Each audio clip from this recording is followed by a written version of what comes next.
I'm Dr. Troy Spurl, and our podcast is Synapse. Our podcast teaches people about how the body is supposed to work, basically how we were innately made. Have you ever wondered why you get headaches? Ever wondered why you wake up and your feet don't work in the morning and they're achy, and then as you get walking, it gets better? Have you ever wondered why you don't remember your dreams? Have you ever wondered why you're gaining weight even though you're eating right, you're exercising, and the weight keeps coming on? Have you ever wondered why you're just feeling depressed? It's hard to get up off the couch. If you ever wondered about why you feel these things and why you're not just feeling right, listen to our podcast to get the answers. We get to the root cause and we tell you why. Make sure you're listening to Synapse each and every week where we answer the questions that you guys have. Also, you can find us at officialsynapse.com. That's official Synapse, synapse.com. Hello and welcome to Synapse. I'm Dr. Troy Spurl with Dr. Josh Wallert and Marquis Gant. We're here to talk today about the future of healthcare, the vision of Synapse, and how the two of those things will actually combining in the next coming year here or two or many years. So pretty exciting stuff that's actually happening. So we thank everyone who's been listening to the podcast, and during this season, we've got some pretty exciting things. Let's start with, first of all, Dr. Josh, one of your dreams is coming true. Yeah, we are adding a new department here at Synapse. Do you want to talk a little bit about that? Sure. Yeah, he might have to cut me off. Yes. So we are starting a regenerative medicine department here. Basically, that means that we're going to be using a whole bunch of different treatments, stem cells, PRP, different injectables in particular to start with, to help with the regeneration and recovery of joints and tissue injuries. This is something I did in Colorado for a few years, quite a while ago now, at a clinic, and we would do these different treatments, and we saw great results for whether it was, like I said, arthritis in the shoulder and the knee. We would put it into different trigger points and a whole bunch of things. So we're going to start that up. We're hoping for, even before the end of the year, we're going to get some of that rolling. But especially come January, we're gonna be ready to party with that. It's exciting. Yeah, it's very exciting. And in functional medicine, we do a good job of preventing things like arthritis. But even when it still happens, if it's mild to moderate arthritis, this is another good solution. And it's a lot more natural when we're actually taking specimens, if you will, from our own body, number two. And so this is something we've been looking at for a while. And Josh, since you've been back in Minnesota, you've talked about this. And Josh is very humble, but he actually helped quite a bit more than when it came to the development of it. And we had someone approach us about that. And so we will make great timing. We will make an official announcement once we're a little bit further ahead on that stuff. But this particular doctor has over 4,000 injections already and has a lot of experience, and basically came here because of the potential of what she saw with what we're doing, the integrity of who we are and our why, if you will, which is what this podcast is about. So that's one. We also have some other people joining us. Similar stories. I'm going to say we'll introduce them as time goes on here. One of them, at this point, and keep in mind this could change. So if you're listening to this podcast and we didn't hire you, I apologize. No, I'm just joking. We have people that have come to us again because of just how they perceive healthcare should be practiced. I'm going to say that. And so nurse practitioners, medical doctors, and I'm going to talk about one in particular. My good friend, Dr. Tom Blee, is going to be working with us here. We're in the talks right now. And for those who don't know him, he's a very, very gifted trauma surgeon. And so we are going to be compiling a plan, if you will, to look at how functional medicine can impact outcomes when it comes to surgery, either preventing them or just improving their outcomes. And so there's a lot of nuances and details that have to be worked out with that, but that is an exciting next step that is calendared to start early in the 2024 year as well. And so why is that relevant? Well, tell me, Trey. Yes, I'm glad you asked. It's been put on my heart a long time ago now, and we even have it written on our wall to become a worldwide agent of change in the fields of healthcare and human potential. And what that means is I grew up in the Canadian healthcare system, and I'm not here to dismantle that system at all. There's a lot of good things with that, and there's a lot of bad things. I happen to have a bad experience going through the system, and I wanted to be a medical doctor in Canada. That's what I went to school for. That's what I had planned to be. And on another podcast, I'll go through the disappointments of that. But it just wasn't a fit. It wasn't quite right. Mm-hmm. And so then I came down to the United States, and I was able to practice the way I wanted to practice. But then I found some issues with our current system down here as well. And so my vision has always been functional medicine. That's when I found functional medicine, that fit what I thought healthcare should be, but it was missing some of the stuff from our traditional model still. And so I'm a huge fan of having a foundation of functional medicine where we work to restore the natural God-given communication mentally, chemically, physically, and spiritually, and then see how your body is working, and then using a lot of the Western medicine protocols as far as how you process information and apply it there. And then I'm not against medications. I'm against the improper use of medications. Then bring in things like medication. Now, this is not emergency medicine. I don't think we should change a thing when it comes to our emergency medicine. It's working at an elite level. It's very life-saving. It's great. I'm talking about a true preventative healthcare system, not a disease management system. Mm-hmm. And historically, as functional medicine got more credibility and they started looking at it, it was brought in or attempted to be brought into many hospital systems. I know some very well-known, famous functional medicine practitioners who brought into Cleveland Clinic. I'll just throw that one out as an example, and even here locally in town. And there are a lot of challenges that they ran into because they're trying to fit functional medicine into a traditional medicine. Western Look, medicine. guys, it's a medicine model. So, That wascally wabbit. that wascally wabbit. So, as you can tell, we're very, very serious about this this topic. That's just who we are, and that's part of it. But that doesn't work because it should be the backup. It should be what's working foundationally. Let's get to the foundations. And it's the breakdown in communication, and things like medications are Band-Aids for the root cause stuff. So if you can identify the root cause issues and then apply what works with the Western medicine model, it's going to work a lot better. And that's what we're at a point of playing out. So we're now at a point where people from the traditional medical community are asking us, what does it look like if we actually can collaborate? Mm-hmm. And just this week alone, I've had meetings with the surgeon, with the medical doctor, with a cancer specialist who wants to use some of the therapies we do here as they are working with cancers. So it's very exciting because I know we are going to have a new model for a new healthcare system. And everyone listening, who here wants a new healthcare system? I want you to cheer by yourself. Doesn't matter where you are. I want to hear it, right? So it's just taking the best of both worlds. Right now in the United States, we are the most expensive healthcare system in the world, almost double the second, which is Japan. And so we know that it's not going to hold up long term. And I remember having this conversation with you maybe 5-6 years ago, Marquis, and just spoke about how it would make sense for the insurance companies to be on our side because we would save them a bunch of money. It's finally happening. The insurance companies are saying, we can't do this anymore because they're going to get in trouble. The Canadian healthcare system is saying, we can't do this anymore. They're going to get in trouble.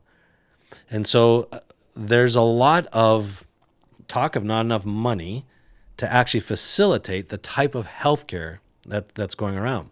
And I remember being at a conference, I want to say 6 years ago, and Jeffrey Bland, the founder of functional medicine, was asked by President Xi to come to China and talk about functional medicine because they were looking for a new healthcare system model.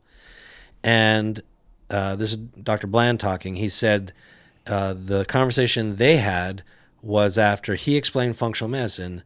It was the first time they had heard someone re-explain back to them Chinese medicine. It fit with their philosophy. So I still have no idea if they decided to go down that road or not, but they said one thing: we're looking for a new national healthcare system. All we know is we don't want to do what the United States has done. And that was their comment. And then they brought in the founder of functional medicine. So I do think that we in the United States and potentially Canada are getting to a point where people are starting to recognize what we're doing is not working. We need something new. And I'm happy to say that for whatever reason, we seem to have a seat at the table for developing a prototype, if you will, of a system that can work. Take the best of Western medicine and the best of functional medicine, combine them together to get a true healthcare system. So how's that? It sounds great. Yeah. When do we start? Yes, exactly. You guys know that's been like something I've talked about for quite a while. I even wrote it on my wall. Yeah. Yep. I remember writing that down too, saying why become a worldwide agent in the fields of healthcare and human potential. The human potential part I want, because I always wanted to impact people, but why a healthcare system? It never made sense to me because that's a heavy lift. But it's what we landed on when it turned out, when you know your identity and what you're supposed to be doing, it doesn't matter if it's a Goliath of a problem. Just know that God will equip you, like he did David, to take down that Goliath. And that's what's happening right now. I see all these people being equipped for a new healthcare system. And you'll have heard it here on Synapse Snips Yeah. first. And probably this is going to be pretty relevant in 2 or 3 years. And you'll be able to go back and say, I heard about that 2-3 years ago in Synapse Snips. And now I'm starting to see in the public viewpoint the seed of what our new healthcare system model will look like. Yeah. That's my prediction. Good. Yes. Yeah. You guys on board with that? Yeah. For sure. Yeah, so with that in mind, I do want anyone who's listening to this podcast to just, if you pray, please pray for the clinic. If you are a supporter for our nonprofit wing, I thank you in advance.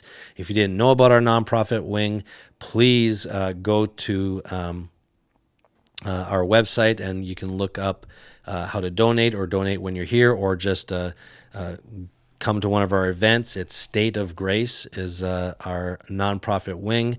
We do need actually a lot of help with that. So even volunteers, we're getting organized with that, because to pull this off, we need funding, if you will, to actually help with the second half of this. It's for the patients, but it's also for tracking the data and the research and hiring people who can track that data. So there's a lot that goes into it, and it's a big a hurdle to climb, and we need in 2024 about $1.2 million for that.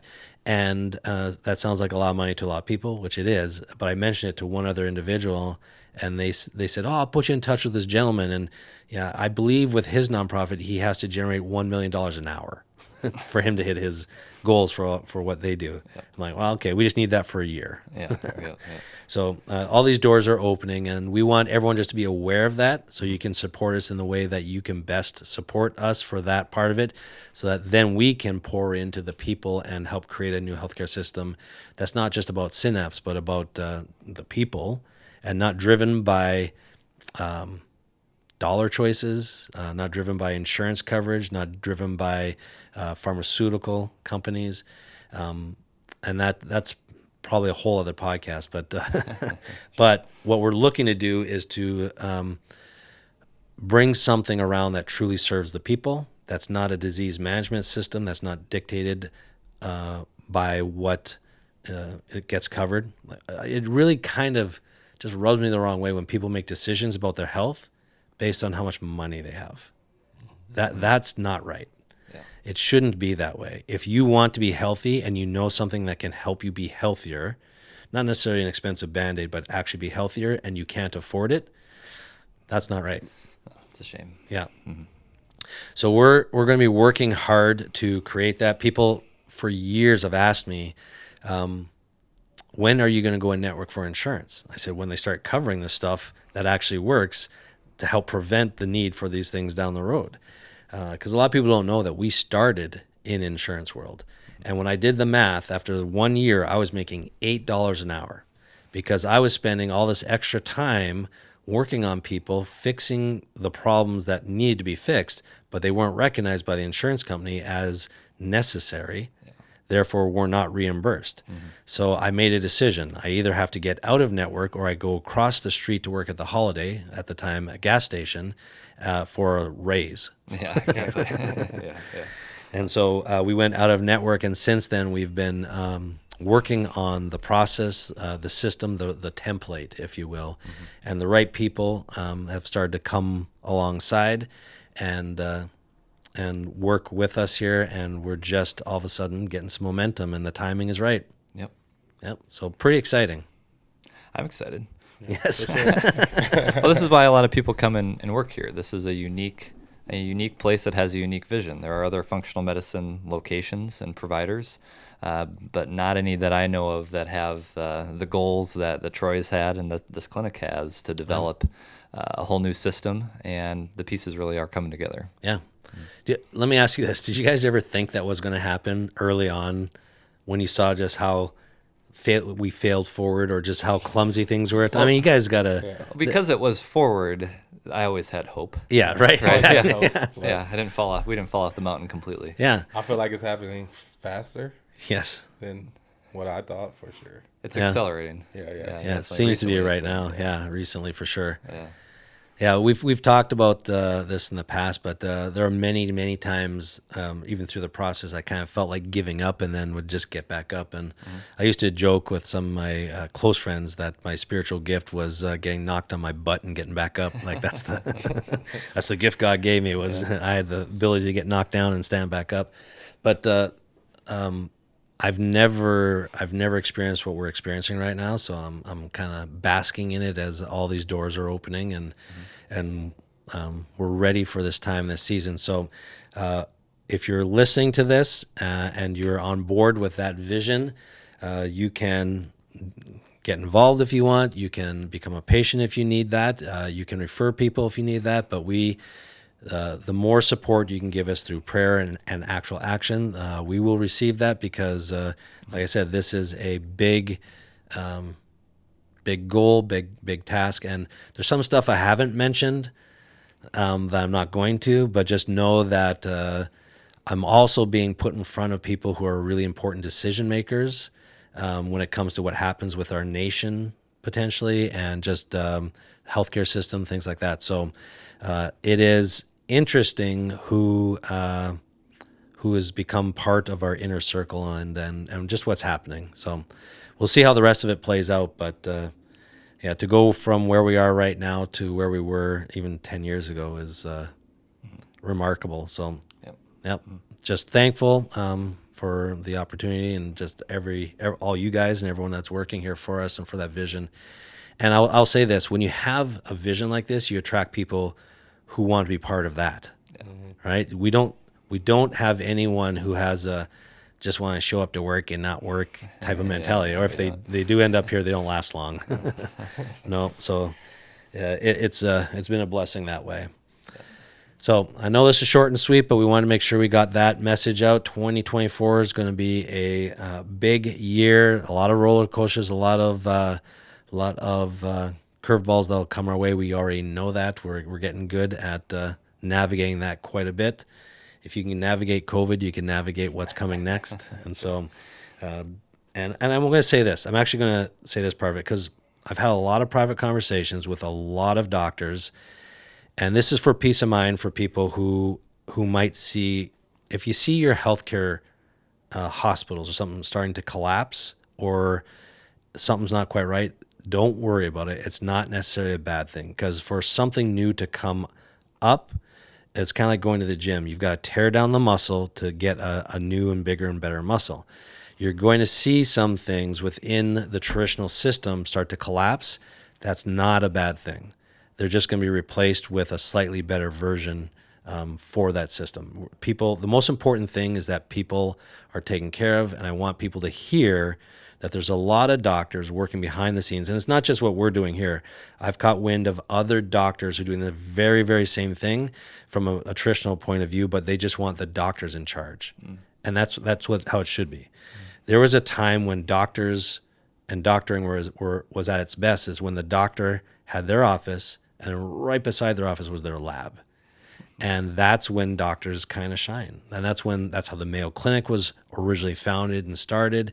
And so there's a lot of great things that are going to come forward with that. We're just going to clean out some of the dust and some of the cobwebs and some of the things that are actually making the system very expensive, making the system a little reactive versus proactive.